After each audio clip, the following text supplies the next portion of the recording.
Welcome to our devotionals. My name is Pastor Kim. During this 40 days of fasting and prayer, we're going to be looking at different topics under the theme Go.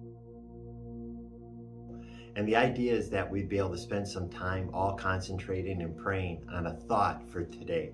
And so I want to launch it on this first day. And by launching it, we're going to look at John chapter 16. And this is Jesus talking to his disciples just hours before he goes to Gethsemane and starts the whole process of dying on the cross and raising from the dead for us. And this is what it says. Now I am going away to the one who sent me. Not one of you is asking where I am going. Instead, you grieve because I have told you. But in fact, it is best for you that I go away. Because if I don't, the advocate won't come.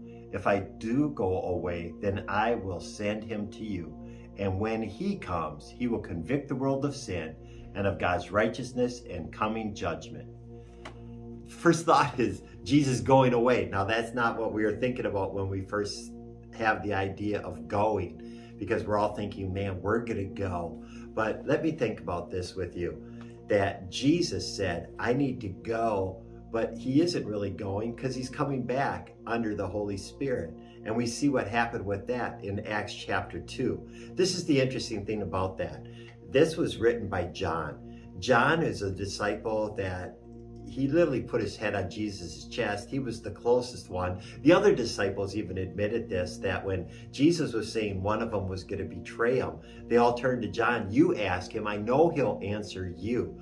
So John had that intimate relationship with Jesus, and yet he felt to write, it's better that Jesus go away. Even though I was that close with Jesus, it's better he goes away so the Holy Spirit comes. So even John admitted that Holy Spirit is better than this walking face to face with Jesus. Now someday we are going to walk face to face with Jesus, but until that day, we have to realize the Holy Spirit has come to us so we can go. So one last thought with this today, that when you go, you're not going alone. You're not going away like Jesus did. You're going with Holy Spirit. In fact, the Bible says that works have been laid out in front of you before the creation of the world. So you are not going alone. You're going with Holy Spirit to do the works that he's laid out for you. That should be a real encouragement as we launch this 40 days of fasting and prayer, that where you go, know Holy Spirit is with you,